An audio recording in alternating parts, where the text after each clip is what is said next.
அப்பாடி! நேத்து மேட்ச்ல எப்படியோ ஸ்ரீலங்கா ஜிம்பாப்வேவ வீழ்த்தி, எப்படியோ இந்த T20 சீரிஸ வந்து வின் பண்ணிட்டாங்கப்பா. இப்படி வந்து சொல்ற மாரி தான், நேத்து ஜிம்பாப்வேக்கும் ஸ்ரீலங்காக்கும் நடந்த மேட்ச் வந்து இருந்துச்சுங்க. நேத்து மேட்ச்ல ஜிம்பாப்வே தான் வந்து டாஸ வின் பண்ணாங்க. டாஸ வின் பண்ணி ஃபர்ஸ்ட் பேட்டிங் வந்து சூஸ் பண்ணிட்டாங்க.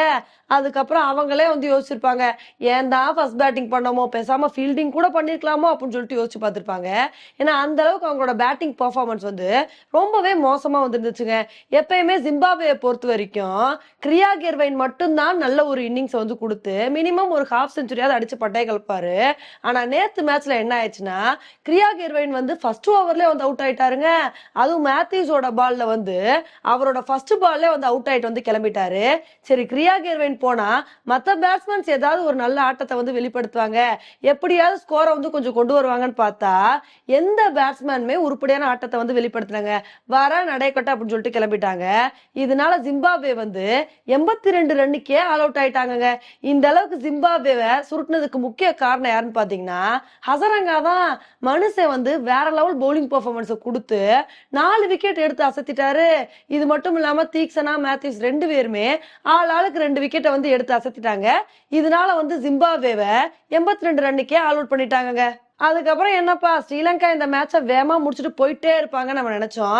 அதுக்கு தகுந்தாப்புல 10 நிசங்கா குசால் மெண்டிஸ் இவங்களோட பார்ட்னர்ஷிப் வந்து சூப்பரா வந்து இருந்துச்சுங்க. 2 பேருமே நல்லா விளையாண்டுட்டு இருந்தாங்க. இதை வந்து பார்க்கும்போது நம்ம என்ன நினைச்சோம்னா, இவங்களே சேர்ந்து மேட்சை முடிச்சு விட்டுருவாங்களோ, இன்னைக்கு ஒரு விக்கெட் கூட ஜிம்பாப்வே எடுக்க மாட்டாங்களோ அப்படின்னு தான் நம்ம நினைச்சோம். அப்பதான் வந்து பாத்தீங்கன்னா சீன் வில்லியம்ஸ் வந்து குசால் மெண்டிஸை வந்து போல்ட் ஆக்கிட்டாரு. அதுக்கப்புறம் தனஜயா டிசெல்வாவும் 10 நிசங்காவும் சேர்ந்து இந்த மேட்சை வந்து 11வது ஓவர்ல 9 விக்கெட் வித்தியாசத்துல ரொம்ப கம்ஃபர்டபுளா வந்து வின் பண்ணிட்டாங்க. உண்மையிலே ஸ்ரீலங்கா இப்பயாவது வந்து நிம்மதியா இருப்பாங்க. ஏன்னா போன மேட்சே அவங்க ஜிம்பாப்வே கூட ஜெயிக்க வேண்டிய மேட்ச். ஆனா கடைசி ஓவர்ல வந்து பாத்தீங்கன்னா மேத்யூஸ் வந்து நோ பால்லாம் போட்டு சொதப்புறனாலதான் அந்த மேட்சை வந்து தோத்துட்டாங்க. இல்லைன்னா வந்து அந்த மேட்சே ஜெயிச்சு அப்பயே வந்து சீரீஸ் வந்து வின் பண்ணிருப்பாங்க. இருந்தாலும் போன தடவை பண்ண தப்ப நாங்க இந்த தடவை பண்ண மாட்டோம், இந்த தடவை கம்ஃபர்டபுளா மேட்சை வந்து வின் பண்றோம் பாருங்கன்னு சொல்லிட்டு அதுக்கு தகுந்தாப்புல ஜிம்பாப்வே வந்து நொறுக்கி தள்ளி ஈஸியா இந்த மேட்ச் வந்து ஸ்ரீலங்கா வின் பண்ணிட்டாங்க. இப்ப ஸ்ரீலங்கா கிரிக்கெட் டீமுக்கு எப்ப ஹசரங்கா வந்தாரோ அப்ப இருந்து அவங்களோட பெர்ஃபார்மன்ஸ் வந்து வேற லெவல்ல இருக்குங்க. ஏன்னா ஹசரங்கா வந்து ஜிம்பாப்வே கூட வந்து கடைசி ஓடிஐ மேட்ச் விளையாட வந்தாரு. அந்த மேட்ச்ல மனுஷன் 5.5 ஓவர் பவுலிங் போட்டு 7 விக்கெட் எடுத்து அசத்தினாரு. அதுக்கப்புறம் ஒவ்வொரு மேட்ச்லயுமே நல்ல ஒரு பெர்ஃபார்மன்ஸ் கொடுத்துட்டு தாங்க வந்துகிட்டு இருக்காரு.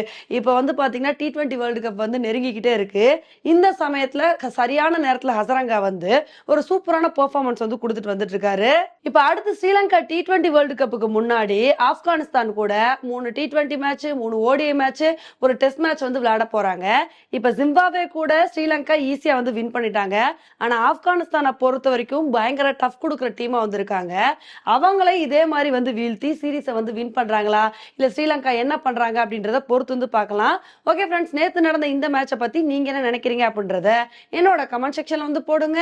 இதே மாதிரி இன்னொரு உங்களை வந்து மீட் பண்றேன். Bye friends.